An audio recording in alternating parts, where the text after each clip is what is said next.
लोकतंत्र पर हमला बंद करो, बंद करो, बंद करो। नजीब पर हमला करने वालों को गिरफ्तार करो, नजीब पर हमला करने वालों को गिरफ्तार करो।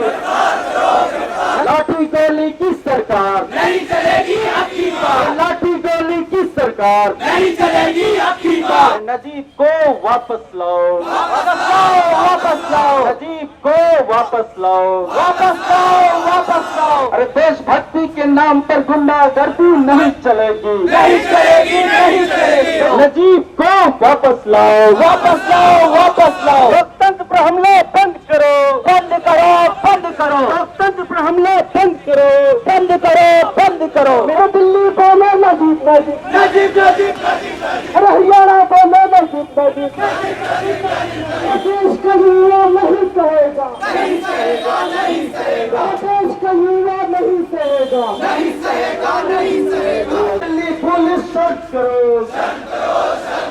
दिल्ली पुलिस होश में आओ। 40 दिन से हम लगातार सड़कों पे ही घूम रहे हैं। दिल्ली पुलिस अपने बयान दे रही है अखबारात में कि वो काम कर रही है। एसआईटी बनी, एसआईटी ने 28-29 दिन काम किया, उसके बाद क्राइम ब्रांच को दे दिया गया। क्राइम ब्रांच ने 20 दिन में उस ऑटो वाले को ढूंढा और मैं उस ऑटो वाले की याददाश्त को कहती हूँ गिनीज बुक वालों से कि अवार्ड दिया जाए। क्यों?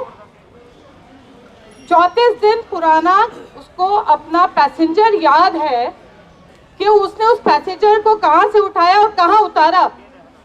तो मैं उस ऑटो वाले से मिलना चाहती हूं कि इस 34 दिन में उसने किस किस को कहां उतारा है, जरा मुझे बताए। 28 दिन बाद हमारी क्राइम ब्रांच एक्टिव होती है और 34 दिन में वो उसको ढूंढ के सामने लाती है और कहती है कि भाई इन्होंने देखा था जामिया के गेट नंबर 13 पे उतारा गया।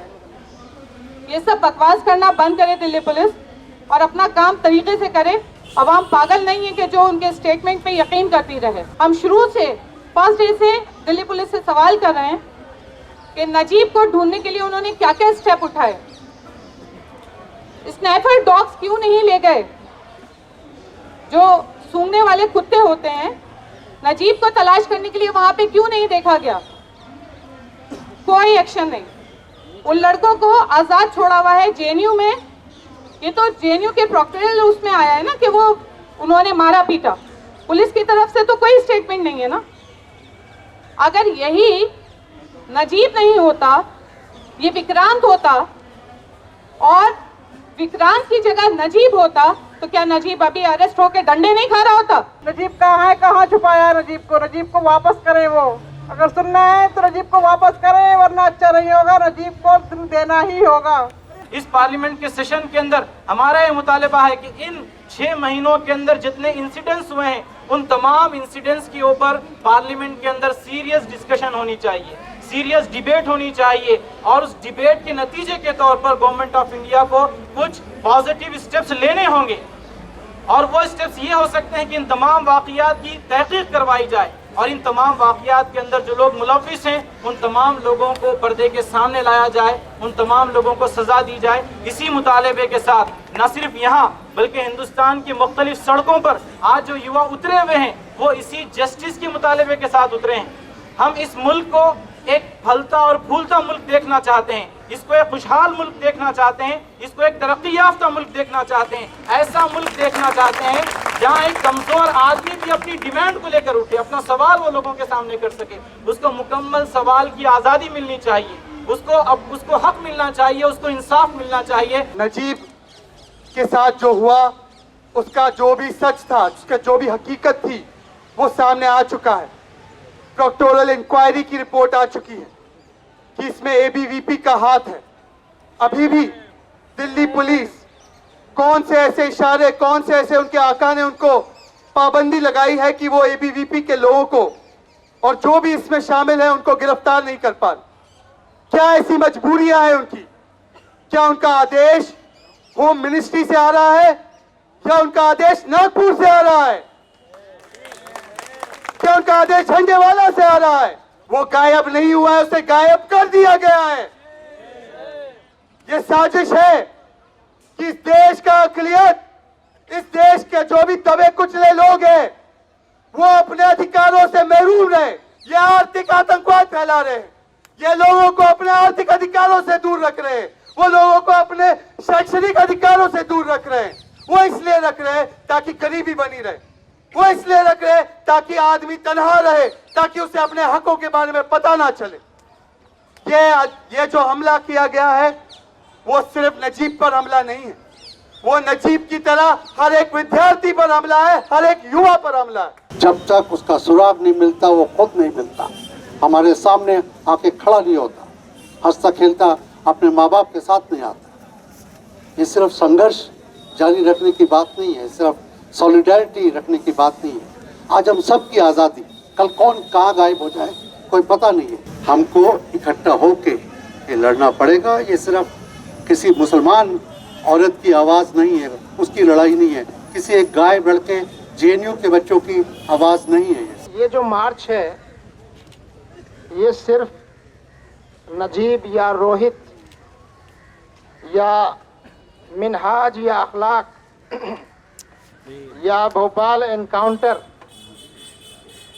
या आदिवासियों की हत्याएं नक्सली और माओवादियों के नाम पर जो की जा रही हैं, सिर्फ उतनी सी बात नहीं है, बल्कि ये मार्च दरअसल अब भारत को बचाने के लिए किया गया है। आज कोई एक वर्ग खतरे में हो ऐसा नहीं है, बल्कि आज पूरा भारत खतरे में है। भारत का लोकतंत्र खतरे में है, भारत के संविधान पर हमले हो रहे हैं। ये जो चीजें हो रही हैं आप इनको घटनाओं के तौर पर न देखिए, आप इसको मानसिकता और विचारधारा के तौर पर देखिए। और इसकी शुरुआत आज नहीं हुई है, आज तो ये लोग पावर में और सत्ता में हैं, मगर इसकी शुरुआत तो आज़ादी के फौरन बाद, बल्कि उससे पहले तैयारी हो गई थी, मगर आज़ादी के फौरन बाद अहिंसा के पुजारी इस देश के राष्ट्रपिता महात्मा गांधी की जिस तरह हत्या हुई, ये कड़ियाँ वहीं से जुड़ती हैं, ये सारा सिलसिला वहीं से चलता है। तो आज ये देश फांसीवाद के रास्ते पर चला जा रहा है और ये सबसे बड़ा खतरा है। एक बात तो यह है कि इस देश में दोहरे पैमाने हैं न्याय के, कानून के। एक तरफ अगर मुसलमानों पे हमला करना हो तो आप उन्हें आतंकवादी या दहशतगर्द करार दे दीजिए, सिर्फ इल्ज़ाम लगा देना काफ़ी है। और दूसरी तरफ नजीब को मारने वाले, पिटाई करने वाले, उस पर हमला करने वाले, गायब करने वाले, जिनके बारे में पूरे सबूत मौजूद हैं, आप उनको आरोपी तक नहीं मान रहे, गिरफ्तार तक नहीं कर रहे। तो ये जो दोहरे पैमाने हैं, जिस मुल्क में न्याय के दोहरे पैमाने होंगे और जो सरकार उन दोहरे पैमानों पर चलेगी, वो सरकार ज्यादा दिन नहीं चल सकती। समाज को बांटने वाली और अन्याय और पक्षपात करने वाली सरकार ये ज्यादा दिन तक नहीं चल सकती। ये बात हमारे सामने रहे। हमारे साथ रोहित की माँ है, नजीब की माँ और उनकी फैमिली है।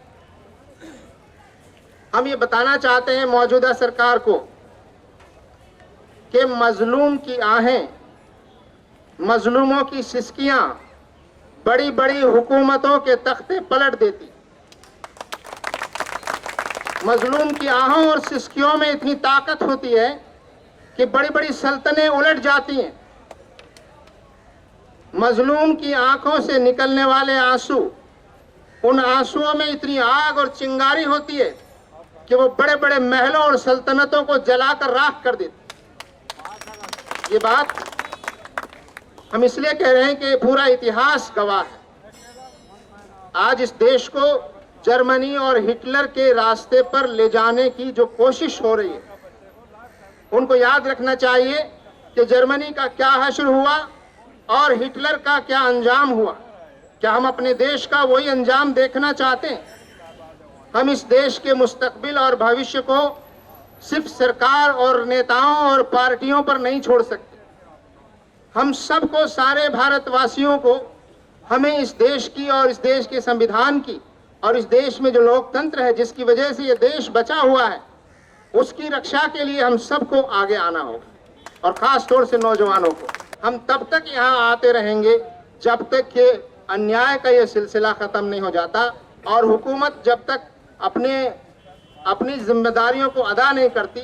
और अगर ये हुकूमतें अपनी जिम्मेदारियों को अदा नहीं करती कि तो जैसा कि कहा गया है कि आवाम हुकूमत बनाती है, कुर्सी पर बिठाती भी है, और यही आवाम कुर्सी से उतार भी देती है।